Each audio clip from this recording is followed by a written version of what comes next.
special episode today because we're going to look at the biggest failings, the Hall of Shame of 2022.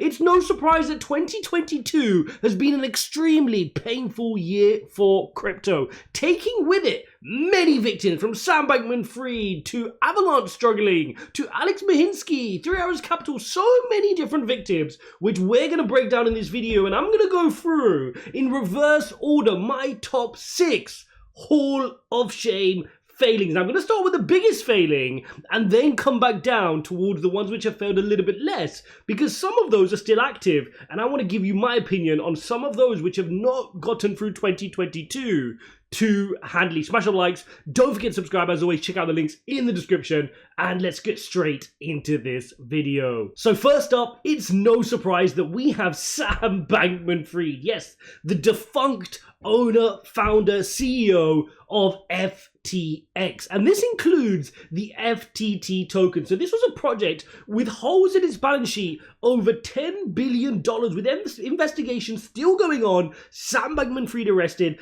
and this by far is the biggest single collapse of 2022. Now, what you're trying to find out is how many of the next collapses, which we're going to discuss, were caused by this failing. This is the most recent failing coming in within the last month. And was this to blame? Was Sam Bankman-Fried and his shady tactics throughout the year to blame for some of the others on this Hall of Shame? One thing is for sure, we can take a look at the FTT token and you can see how this has plummeted from highs of $80 per token all the way down to virtually zero here, sitting here at $1.98 on the FTT token. I don't know who still holds it, but probably a bunch of bags, including CZ, who says he owns $500 million actually, sitting on FTT tokens. So this is definitely number one on our Hall of Shame. What a horrible, horrible 22 it was for FTX with their scam and fraud completely unfolding. In fact, you can even see the arrow we left here for when I said this was the final support, and you can see when we were hovering that level, I was urging you guys, if you hold FTT, get out of this 22 to 25 range, and hopefully a bunch of you who did hold it managed to get out, because this was just completely wrecked. I was fortunate enough never to hold FTT token, but I was considering it, right? I thought it was a solid exchange. I thought this is, along with BNB, one of the good tokens to have, and through 2022, I've learned the lesson that holding exchange tokens is quite dangerous, and now I'm sitting with this dilemma, because BNB has been a great performer up until recently with some of the Binance stuff going on. And I always thought, oh, holding BNB has always outperformed Bitcoin throughout this bear market. But now I'm starting to understand that holding an exchange coin of a centralized exchange has to be done with a bunch of safeguards in place. And if you're going to do so, it's got to be a small controlled part of your portfolio if you do so, right? There are many other great decentralized projects to be holding. So first up, Sam Bankman-Fried and FTT. Fail. Next up on our Hall of Shame, we've got Do Kwon, yes, the founder of Terra Luna. For those of you who remember, earlier in the year, this was one of the shining stars of crypto, sitting comfortably in the top 10 with a market cap of over $50 billion. This was sitting comfortably. This was an ecosystem worth in excess of $60 billion, and it had a very critical use case in the crypto space in that it was an algorithmically backed stablecoin. Yes, UST was an algorithmically backed stablecoin which was pegged to the dollar using its sister token, Luna. We covered off the famous collapse throughout this year, and it started with fundamental failings in the Anchor protocol and how people were staking for huge risky yields. This caused a lot of the problem in part of the collapse, and obviously there was a targeted move which drained the curve pool, which started off the collapse and the depegging of UST. If we take a look at Luna token, Luna at one point was as high as $116. This was part of my portfolio, doing really, really well, and there was no reason for this to fail. This was a rising horse, and the collapse occurred as the stablecoin UST started to depeg. Remember, this is supposed to sit at $1 at all times. It famously depegged and it defunct to zero. Huge failing on the part of Do Kwon and the team. A lot of people are still calling for the arrest of Do Kwon. Apparently he's hiding somewhere in South Africa, and we will not, well, maybe we will not know whatever happened. If he's not captured, if he's not taken into account for this, maybe we will never know exactly what happened. But there's loads of people who would say that Do Kwon orchestrated this collapse, run away with some of the funds, and yet we do not have any justice. We do not know what is going on. So definitely up in second here is the Do Kwon collapse, the Terra Luna ecosystem, a major, major blow for crypto in 2022, and left a lot of ramifications for some of the next ones which are going to come up on our Hall of Shame. So big fail for Terra Luna and Do Kwon. Next up, Celsius token, founded by Alex Mahinsky. Again, another darling of the crypto space with many influencers having Alex Mahinsky on their show talking up the Celsius ecosystem. But one thing never sat right with us in this community, which is that why are you chasing crazy yield on a lending platform? Celsius, throughout this bear market, when the crypto market is falling down to 30 and below, we're continuing to offer insane rewards and yield to many of the customers who are locking up their funds, and it just did not add up. My mum would always say, if it looks too good to be true, it probably is. And this is another example of exactly that. A lot of parallels to be tied up with the people who are lending their money into Anchor Protocol on Terra Luna as well. So this was a huge failing with billions of dollars of a hole left in Celsius's balance sheet. Another example of horrific, non-existent risk management practices from a founder in Alex Mahinsky, who has proven to fail and be a little bit shady in his traditional finance past as well. And again, that's another theme we've seen throughout this year, which is a bunch of mavericks coming into the crypto space, running some of the biggest companies who had a dodgy past in their previous companies. And it's no wonder that they come into a crypto space to try some of their dodgy practices, because they don't work in a regulated space. So they use the appeal of a non-regulated space where they can cover up their shoddy mismanagement, just like Sam Bankman-Fried, with no financial controls in place, using QuickBooks for their accounting, no risk management in place. This is what they do. They come to crypto. It's an easy target for them to take billions of dollars off the table and run into the sunlight.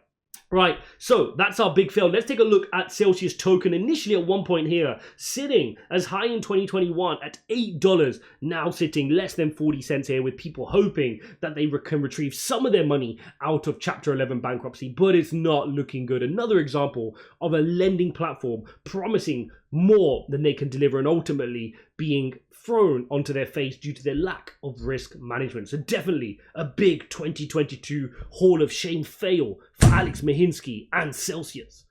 Oh man, what a Hall of Shame this is. Just walking through this, you're seeing how much of a tumultuous 2022 we've managed to navigate through. We've had so many major collapses with any one of these which I'm listing here, enough for the whole bear market. But we're going to now lead on with Suzu and Kyle Davies from Three Arrows Capital. Yes, these were two gentlemen running one of the biggest crypto hedge funds in the world, buying super yachts, buying mansions, but at the same time borrowing $2 billion from DCG, right, which is Digital Currency Group with Genesis, which we're going to come on to in a bit, but also sitting there with billions of dollars of creditors, unable to practice managing risk horribly. Another theme tune. They were lending huge parts of their crypto hedge fund in risky assets, and when some of these dominoes started to fall, they quickly showed that they were not up to the task. They were in trouble, they were insolvent, and they were the next victim of 2022. Yes,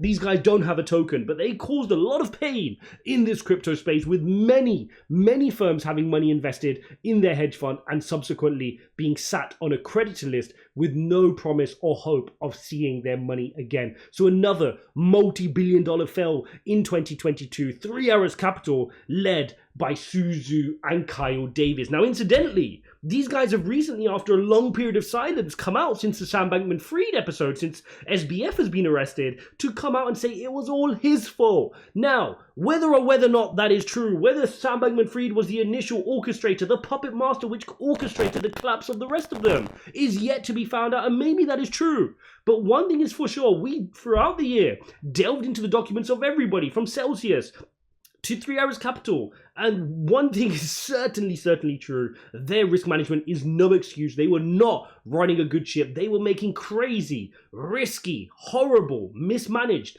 over-leveraged bets, and they got shown out for it. So yes, you can ultimately blame Sam Bankman-Fried if you will, but you are not running a hedge fund, a huge multi-billion-dollar crypto hedge fund, in a safe, manageable, sustainable, pragmatic way. So for that, you need to take a big Hall of Shame fail.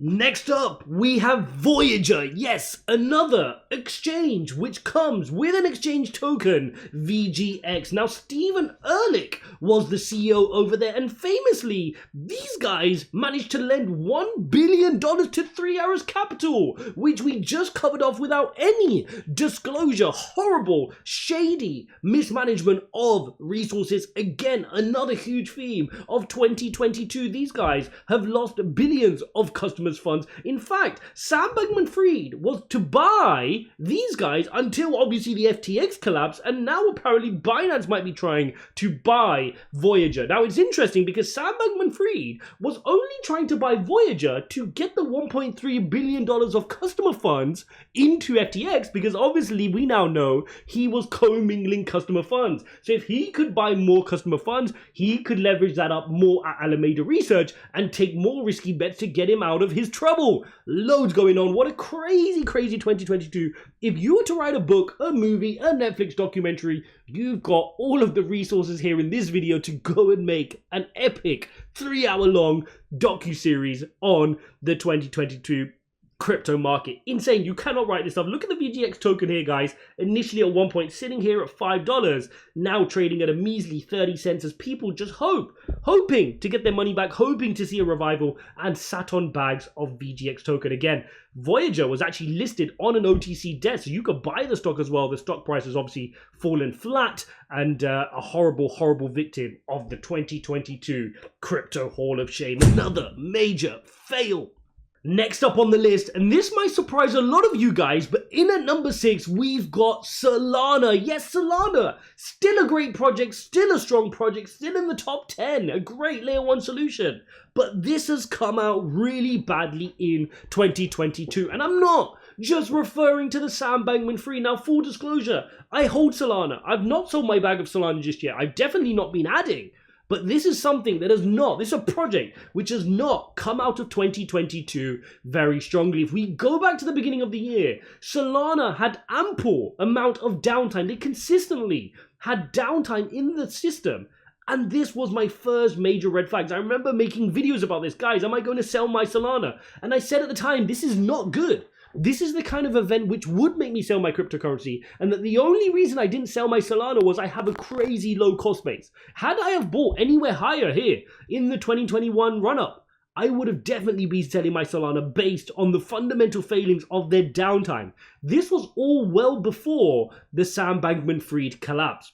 Now, remember, this is a token which ran high at 261, which is why I want to give it context, because a lot of people were buying in the 200s, comfortably were buying in the 200s, thinking this was going to run up to 1,000. So when you're sitting here at $12 right now, that is a huge retracement, I believe 95, 96% retracement in 2022 on Solana. So it's been a painful year, which culminated in the SBF collapse, in the Alameda Research collapse, and in the collapse of the Solana token as well. Remember, Solana was a big collateral damage to the whole collapse, because we know Alameda Research and FTX held a lot of this. A lot of Solana's run-up was given credibility by the fact that Sam Bankman-Fried and Alameda Research were backing it so strongly, which is why it was one of the dark horses. We know a lot of venture capital money was sat in Solana. Naturally, that would have started to leak out. Any of it which hasn't leaked out is very likely to leak out in the next pump of Solana. So it's a very difficult project to invest in right now. That being said, for those who are taking risks on Solana, there is a huge skew in terms of risk to reward, because the activity is still there. It's proven itself as a good layer 1 solution, but that downtime bothers me a lot. They need to really fix that, because that is a key fundamental failing of a layer 1 blockchain, to be having such consistent downtime and overload of the network. So definitely Solana in 2022, a tough year, and one where they've not come out with many stripes. In fact, probably stripes have been taken off their bow. And guys, to wrap up this Hall of Shame for 2022, there are many other projects which are hugely retraced right now. Remember, Bitcoin is retraced around that 75% mark, with it being very normal that altcoins are retraced down to the 80, 85, even 90% mark. But when you're looking at the list, you've got some huge struggles here. I mean, Avalanche down 92% this year. It's been a tough year for them. We've seen that they had some of the debacle around some of the leaked investigative journalism around them working with a solicitor on some shady practices. We cover that off in a video. Feel free to go find that on the channel. Bitcoin Cash having a difficult year, down 98% on Bitcoin Cash. VeChain having a very tough year as well. VeChain down 94%, a very horrible, quiet year with very little progress for VeChain, once a darling of the crypto space, with many thinking this would break into the top 10. Filecoin down 99%, guys. Horrible year for Filechain, down 98%. Internet Computer getting whacked as well. Again, part of this whole Sam Bankman-Fried mix-up as well. Been a very tough year. Flow down 98%. What a difficult year it's been for Flow as well. Theta Network 95%. Again, another one which showed so much promise in the last bull run, capitulating down to 95%. Very, very difficult year all round. We could list a few more as well. But one thing is for sure, we've taken a lot of L's in the crypto space this year. But one thing is for sure, we've definitely come out a lot stronger. We've taken out a lot of the snakes in the grass. Look at that. Would the traditional finance industry be able to cope with that many snakes in the grass? And more importantly, would they have been able to wriggle them out in just 1 year? Because the reality is, we didn't knock these guys out by the help of traditional journalists. CNBC didn't help us do this, right? Bloomberg didn't help us do this. New York Times didn't help us do this. How did we unravel all of this? We unraveled all of this through the help of the community. Us, finding the content, looking at stuff, digging into balance sheets, finding out data, looking at on-chain records, tracking addresses, looking at the blockchain, trying to figure out what is going on.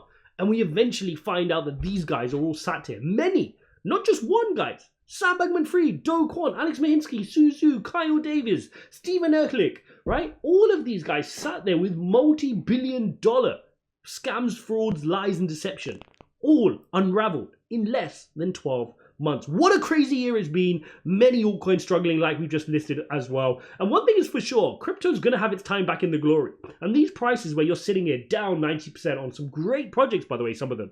What a great time to be accumulating. What a great time to be adding position. Because if you're not buying now, you've got to ask yourself the question, when are you going to buy? Are you the type of person that's going to wait till crypto is back to all-time highs before you buy? Right? You've got to ask yourself that question. Guys, if you enjoyed this video, don't forget to smash the likes. Don't forget to subscribe as always. Check out the links in the description. If you want to see me do this video, but the opposite, let's do a Hall of Fame for the crypto space of 2022 with the projects I think have come out with glory throughout 2022. Smash up likes. Get us up to 1,000 likes on this video, and we can get that video made for you guys. Hope you guys enjoy. Go watch this video here, and I'll see you in the next one.